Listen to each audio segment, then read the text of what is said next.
En un mundo marcado por siglos de dominio colonial, una ola de cambio y liberación se desató a mediados del siglo XX. Bienvenidos a la era de la descolonización. Después de la Segunda Guerra Mundial, naciones en Asia y África empezaron a alzar sus voces, reclamando el derecho a la autodeterminación, la libertad y la soberanía. Estos movimientos no solo cambiaron mapas, sino que redefinieron la política mundial y las relaciones internacionales. Fue una lucha por la identidad, por la justicia y por un futuro autónomo. Hoy exploraremos las historias de estas naciones, los héroes que lideraron sus causas y los desafíos que enfrentaron en su camino hacia la libertad. Acompáñennos en este viaje inspirador, mientras descubrimos cómo la descolonización reconfiguró el mundo y dejó un legado de esperanza y renovación. Bien, pues vamos a ver ahora la diapositiva lo que serían lo que es la definición y las causas de la descolonización. Bueno, pues este proceso, llamado descolonización, se caracteriza por la independencia política de colonias africanas y asiáticas, principalmente, que estaban bajo control o dominio de imperios europeos, como puede ser Francia o Reino Unido. Este proceso se va a iniciar especialmente después de la Segunda Guerra Mundial. ¿Cuáles son las causas? Bueno, pues en primer lugar, la pérdida de hegemonía de estas potencias europeas, especialmente después de una Segunda Guerra Mundial, que las va a debilitar bastante. En segundo lugar, esa formación de bloques, unos aliados con Estados Unidos y otros con la Unión Soviética, que va a generar diferentes guerras, diferentes conflictos, que en muchos casos va a terminar con la independencia de estos países. En siguiente lugar, vamos a tener un auge del concepto de nacionalismo, de conciencia de país, de nación, en territorios como Asia y en África, que va a promover estas independencias. Y por último, y no por ello menos importante, la parte jurídica o la parte legal. La ONU va a reconocer el derecho de autodeterminación de las colonias en los artículos 73 y 74, lo cual va a alentar o va a motivar o va a dar una base legal a estos movimientos. Vamos a empezar ahora con el desarrollo, pero antes quería transmitiros este concepto, ¿no? Cuando se inicia este proceso de independencia, y en algunas se concluye, tanto Francia como Gran Bretaña van a tratar de controlar, ¿no? De mantener estos países todavía dentro de su esfera de influencia con organizaciones como fueron la Commonwealth y la Unión Francesa, ¿no? Os he puesto aquí la imagen de abajo, como veis, pues bueno, un sentimiento de unidad que todavía los británicos trataban de mantener y de controlar estos países, o la Unión Francesa, que tenía el mismo objetivo, ¿no? En este concepto de comunidad, ¿vale? Para no perder de todo ese control de esos países que, aunque políticamente se han independizado, van a tratar de seguir manteniendo una influencia en ellos.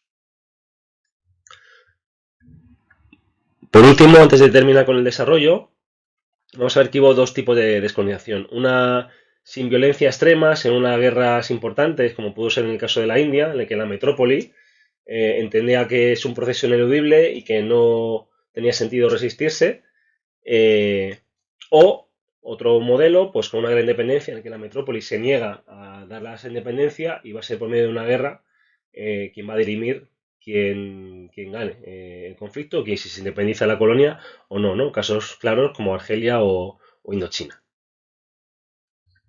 Bien, vamos a empezar por la descolonización en Asia, en concreto, bueno, esta es la más importante o la más importantes, la península de Indostán, colonia británica, y el proceso se va a cerrar en 1947, en el que se va a dividir la India, que era hindú, y Pakistán, que era musulmana. Es un modelo de independencia sin guerras, y los líderes que destacan en la India es Gandhi y Nehru, y Jinnah en Pakistán.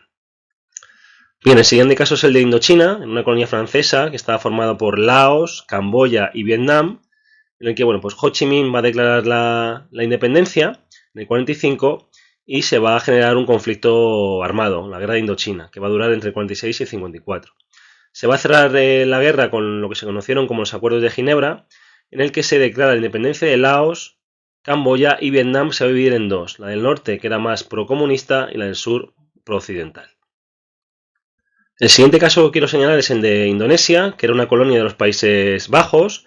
Será invadido por Japón durante la Segunda Guerra Mundial en el 42 y se va a iniciar con un movimiento nacionalista liderado por Sukarno. Se va a derrotar a los japoneses en el 45, que también estaban inmersos en la Segunda Guerra Mundial, y en el 49 los Países Bajos van a reconocer la independencia de todos estos territorios. Bueno, vamos a cambiar de continente, nos vamos a ir a África, en concreto al norte, en países como Túnez, Marruecos y Argelia, que como veis en el mapa, Marruecos, Argelia y Túnez, pues eran colonia francesa. En Túnez, el líder de nueva constitución, Bourguiba, pues va a plantear una estrategia negociada por etapas y finalmente alcanzará la independencia en 1956. En Marruecos, el partido Istiqlal fue fundamental en la independencia de Marruecos y bajo el reinado del rey Mohamed V se va a lograr la independencia de Francia en 1956. Aquí os he puesto la fotografía del rey de Marruecos. Bueno, nos quedaba el último país que hemos citado antes, que es Argelia. Aquí en este caso el proceso va a ser mediante una guerra, un proceso mucho más violento, en el que se va a enfrentar el Frente de Liberación Nacional y el ejército francés. La guerra va a durar del 54 al 62 y se va a concluir con los acuerdos de Evian, en el que finalmente Francia decide abandonar Argelia y se va a proclamar su independencia pues en este mismo año, en el 62. Bien, vamos a seguir avanzando por África, nos vamos a la parte subsahariana y bueno, pues estaba controlado, lo que veis, lo que está en rojo, estaba controlado principalmente por Reino Unido. Vamos a señalar que, bueno, vamos a empezar por aquí, ¿no? Esta parte se llamaba la Costa de Oro, va a alcanzar la independencia en el 57, va a destacar el activista Rumab y el país cambiará su nombre por Ghana. El resto de las colonias se van a ir independizando en los años 60, como pudo ser Somalia o Kenia, y algunas atravesaron una crisis después de esa independencia, también fue en el 60 como Nigeria, tendrá una guerra civil entre el 67 y el 70. En esa África subsahariana, también tenemos aquí esta parte que también sigue siendo francesa, se ven a independizar también en los años 60, que fue un año muy importante para la descolonización, y vamos a ver cómo, bueno, en este caso se ha destacado en Senegal la figura de Senghor, pero también son importantes las descolonizaciones de territorios como Mali, Mauritania, Níger, que también tuvieron lugar, como os he comentado antes, en los años 60. En esta diapositiva vamos a hablar ahora de una colonia belga, lo que sería la República del Congo, que se va a independizar también en los años 60 con la figura, tenéis aquí la fotografía de Patrice Lumumba. Va a ser el primer ministro de la República Democrática del Congo, pero en este proceso los colonos belgas se van a amotinar, lo van a asesinar y asumirá la presidencia Mobutu en 1965. Vamos ahora a ver las colonias portuguesas, principalmente Angola y Mozambique, las tenemos aquí en el mapa, se van a independizar entre principalmente 74 y 75 y estas independencias van a ser, bueno, pues con insurrecciones armadas, ya que el gobierno portugués pues se negaba a ceder sus territorios, aunque finalmente tuvo que hacerlo. Y finalmente, dentro de África, bueno, pues he pensado un apartado especial para España, que quizá no es tan conocido y es importante que sepamos, ¿no? Pues España tenía colonias en territorios concretos de Marruecos, en Sáhara y en la Guinea Española, ¿no? El modelo de independencia se hace pacíficamente, ¿no? Se va a desarrollar entre 56 y 75. Lo primero que se cede va a ser el protectorado de Ifni a Marruecos, ¿no? En el que pasará a formar parte de este país. La siguiente independencia va a ser la de Guinea Ecuatorial en el 68, ¿no? La Guinea Española. Y la última va a ser el abandono del Sáhara Occidental, un conflicto que todavía está abierto, ¿no? Esto se produjo, ya lo veremos con más detalle, lo que fue la Marcha Verde. Marruecos manda a ocupar este territorio y España lo va a abandonar sin violencia y ahí debe haber un conflicto entre los saharauis y los marroquíes por ver quién tiene la autoridad en este espacio. A medida que se van independizando estos territorios, bueno, pues se van a agrupar en lo que se conoció como la OUA, Organización para la Unidad Africana, en el 63, en el que van a tratar de negociar o evitar conflictos fronterizos y secesiones. ¿Por qué había conflictos fronterizos? Porque las colonias las hicieron los imperios europeos sin tener en cuenta ni nacionalidades, ni sensibilidades, ni posibles guerras que podía haber antes de que llegaran ellos, y una vez que se independizan esos conflictos pues vuelven a aflorar o se hacen más violentos de lo que eran. Bueno, dentro de la descolonización de Asia, voy a tratar de resumir, porque este es muy complejo como para hacer una diapositiva, pero así andaremos, podemos decir que Palestina, fue un territorio británico controlado, mejor dicho, por los británicos cuando termina la Primera Guerra Mundial.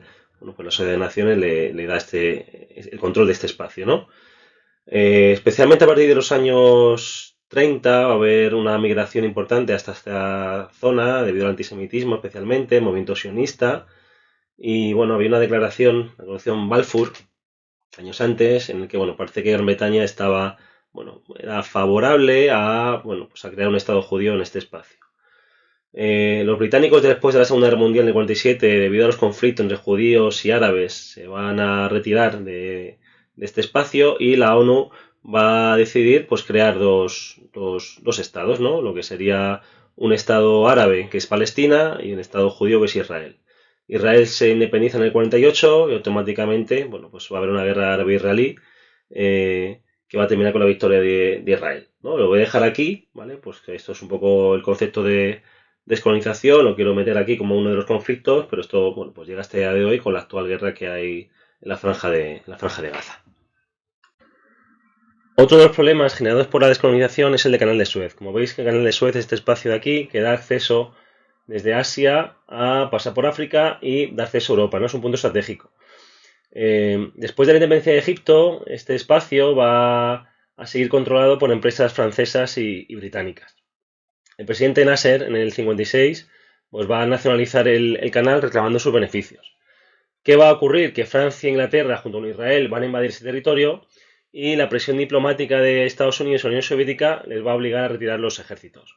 ¿Cuál va a ser el resultado? Pues que Egipto va a tener control efectivo del canal de Suez y Nasser pues será, bueno, pues políticamente va a adquirir un prestigio muy importante. Las consecuencias pues va a ser el declive de Gran Bretaña, que va a tener que ceder ante las grandes potencias, pero también se va a generar una tensión geopolítica en este espacio que va a culminar, lo he puesto aquí, con la guerra de los 6 días que va a enfrentar a Israel y países árabes y que terminará con la victoria de los israelitas. Vamos a continuación a ver las consecuencias. Política interior, los países que se crean en muchos casos son estados frágiles, fronteras artificiales que generan problemas étnicos, falta de personal preparado para gobernar un país, luchas internas o la degeneración en dictaduras. A nivel de política exterior se van a convertir en escenario de la Guerra Fría, de conflictos entre los bloques capitalista y el comunista, y se va a generar el movimiento de países no alineados. Tendrá su base en la Conferencia de Bandung y la posterior Conferencia de Belgrado, en el que van a tratar de salirse de estos dos bloques, de tratar de tener un papel internacional más importante o más peso económico en la economía mundial. A nivel económico se genera el neocolonialismo, y es que a pesar de la independencia económica de estos países, las empresas de los antiguos países colonizadores van a seguir teniendo un peso importante en estos países, explotando especialmente recursos naturales. Y luego el subdesarrollo que se va a crear en estos nuevos países, ya que las metrópolis abandonaron las colonias, pero no habían invertido dinero en mejorar las infraestructuras, sino solamente en aquellas infraestructuras que ellos entendían necesarias para sacar el máximo beneficio. Luego, una vez que se van, muchos de los países se van a quedar bastante empobrecidos y se van a generar pues, guerras civiles y conflictos entre la población.